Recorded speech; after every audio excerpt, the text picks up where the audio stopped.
Quiero saludar a Layo Sazzi, él es doctor experto en Relaciones Internacionales y Asuntos de Defensa. Señor Sazzi, gracias por estar en la tarde de NTN 24. Yo me gustaría comenzar preguntando algo que inquieta, a la gente en general. ¿Cuál es la capacidad real de este Estado Islámico para atacar, para realizar actos de terrorismo, más allá de mostrar estos crímenes terribles, como son las decapitaciones de los dos periodistas? Muy buena tarde. Sí, buenas tardes. Bueno, siempre el Estado Islámico, el llamado Estado Islámico, puede recurrir a tácticas, vamos a llamarlas ya tradicionales de estos terroristas, como tratar de poner bombas en aviones, bombas en intereses, por ejemplo, norteamericanos, en negocios, oficinas diplomáticas alrededor del mundo, intentar llevar a cabo inclusive en Estados Unidos, claro, yo diría que la amenaza más directa y más, desde un punto de vista geopolítico, más relevante, es la que constituye el Estado Islámico para los países donde está ahora metido, Siria, por ejemplo, Irak, y otros países vecinos, como Jordania, Arabia Saudita, que pueden ser, al final, atacados, invadidos, más si las filas de estos combatientes, muchos de los cuales de este Estado Islámico son, al parecer, voluntarios extranjeros, o sea, que no son nativos de Siria o del mismo Irak, y se aumentan sus filas y reciben o obtienen de alguna forma u otra armamento para proseguir su guerra santa, constituyen verdaderamente una amenaza real, aparte ya de Siria e Irak, yo diría Jordania y Arabia Saudita. En particular Arabia Saudita por la posesión de los santos lugares, que tendrían un gran simbolismo político y religioso para quien sea su poseedor.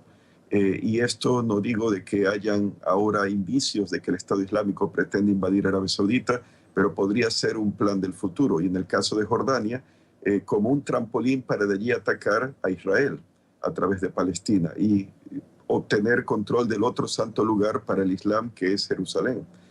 Pero bueno, de todas formas, eso son especulaciones de mi parte. La amenaza potencial, en mi opinión, sigue estando con esta fuerza militar que ellos constituyen y que aumente potencialmente el número de hombres experimentados con esa ambición de expandirse, porque no creo que se quedarán donde están ahora actualmente. Como mínimo querrán lograr la victoria tanto en Siria y al menos en la mitad y centro, en la mitad y norte de Irak. Dos preguntas. ¿Por qué tan crueles? ¿Por qué tan sangrientos? ¿Por qué ese querer mostrar este sinsentido en estas decapitaciones? ¿Y quién está detrás de los yihadistas? Es decir, ¿quién financia este grupo? Bueno, en cuanto a los que los financian, hay indicios, como mínimo habría entes privados de Arabia Saudita, de Qatar y de Turquía. También cabe la sospecha que haya elementos oficiales o con el conocimiento de los gobiernos de esos países. Pero ahora vengo a la otra cuestión de por qué financiaron al Estado Islámico. Bueno, la razón inicial era para tratar de desestabilizar y tumbar al gobierno sirio, porque aunque el Estado Islámico, constituido originalmente como Estado Islámico de Irak y del Levante, o Estado Islámico de Irak simplemente, se originó en la década pasada en Irak, pero con la sublevación contra el gobierno sirio, pasó a hacer carrera, vamos a decir, a operar en Siria, y es donde ganó, digamos, que el poder que tiene para de allí invadir a Irak. Entonces, tenemos esos tres actores, esos tres países, que hay elementos privados que los financian, parece que es así, que podrían ser los mismos gobiernos o algunos de ellos, posiblemente. De la misma forma, si no nos olvidamos que Lloyds, la compañía aseguradora esta de prestigio, llegó a demandar al gobierno saudí por haber, según investigaciones de ellos, financiado a los terroristas del 11 de septiembre del 2001, de los atentados. Después Lois retiró la demanda, pero habían hecho una investigación sobre el papel que tuvo Arabia Saudita. Entonces, no hay que descartar que estos gobiernos mencionados tengan algo que ver. Eso por un lado. De todas formas, parece que el Estado Islámico es una fuerza ya por sí sola en cuanto a que tiene medios de financiación propios. Según parece, sí, controlan pozos de petróleo en Siria, ahora también en Irak, y venden ese petróleo y de ahí obtienen dinero para pues, financiar su guerra santa. Y claro, pues están los donantes, los países que he mencionado, sean donantes privados o incluso, cabe la posibilidad de oficiales, que les dan combustible para seguir su guerra. Y claro, no hay que olvidar otra cosa. Hay un conflicto, vamos a decir, dentro del conflicto sirio e iraquí, uno religioso, y no me refiero meramente al asunto ya del Estado Islámico. Hay una rivalidad regional entre, por ejemplo, Arabia Saudita, por promover el Islam sunita, e Irán, que promueve el Islam chiita. El gobierno de mayoría de Irak es chiita, y así más cercano a Irán. Los de la oposición suní en Irak, de todo tipo, tenderían a orientarse o buscar el apoyo de los países árabes del Golfo Pérsico, sunitas y musulmanes sunitas, como Arabia Saudita. O sea que hay una guerra de potencias regionales que podría estar también involucrada en este asunto del Estado Islámico. Si Arabia Saudita lo apoya es para hasta cierto punto debilitar la presencia de Irán en Irak y al mismo tiempo cortar el apoyo de Irak a Siria, al gobierno sirio, porque no olvidemos que el gobierno de al-Maliki, del anterior primer ministro chiita, y que estuvo exilado en Irán cuando fue la dictadura de Saddam Hussein, pues al parecer permitía el tránsito de apoyo iraní y ruso a través de Irak a Siria, al gobierno sirio. Entonces el Estado Islámico impediría, al menos físicamente, que haya un puente terrestre entre Irak que apoye, o sea, con apoyo, ¿no?, al gobierno sirio, al ellos ocupar territorio en la frontera con Siria. Y por último, ¿por qué la brutalidad? ¿Por qué la actitud sanguinaria? Bueno, en la historia se ha visto elementos, movimientos o grupos islamistas sunitas que han actuado con esa violencia. Les recuerdo, en el siglo XI, los almorávides, en la época del Cid Campeador en España, invaden por su fanatismo religioso de España, del norte de África, conquistan a los reinos musulmanes que ellos consideraban no islámicos, porque eran, pues, les gustaban los placeres del mundo, las mujeres e incluso beber vino.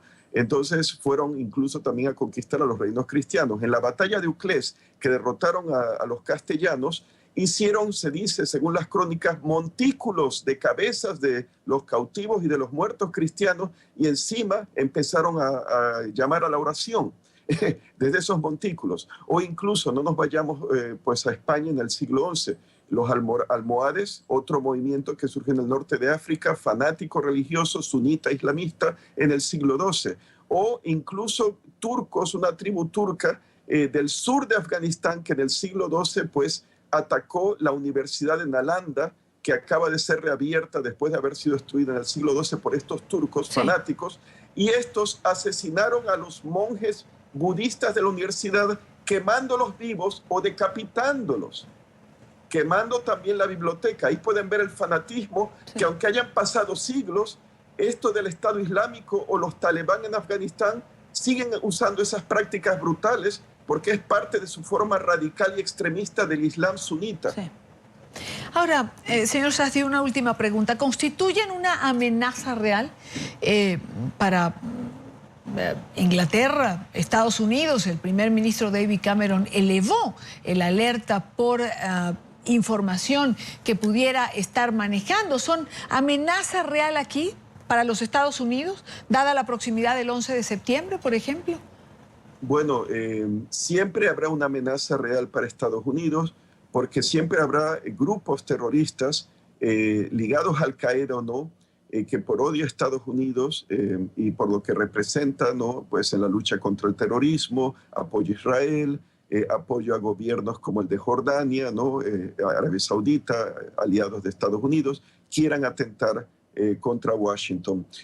Ahora, en cuanto al Estado Islámico, es probable que lo estén intentando. Estados Unidos ciertamente tendrá mucho cuidado de identificar a aquellos ciudadanos norteamericanos que han ido a luchar por el Estado Islámico. Creo que son al menos unos 100 que se los ha identificado. Sabemos de uno que murió no hace mucho en combate en Siria, como era Douglas MacArthur McCain, creo que era su nombre. Y bueno, pues estarán pendientes de estos norteamericanos que intenten regresar para crear un atentado, ¿no? Pasando pues con su pasaporte americano y tratar de localizar a aquellos que de momento no han localizado, pero usando sus redes de espionaje humano con espías de personas como inteligencia a través de la NSA, ¿no? Inteligencia interceptando comunicaciones de internet o de teléfono, por ejemplo, tratar de localizarlos y usar también el apoyo de sus aliados, los servicios de inteligencia británico, israelí, por ejemplo, ¿no? Pues para poder saber dónde están y dónde van a atacar, porque también no tienen que atacar el mismo Estados Unidos, pueden hacerlo contra intereses norteamericanos, pueden incluso atacar a turistas norteamericanos, que ahí no hay forma realmente de poder impedir eso.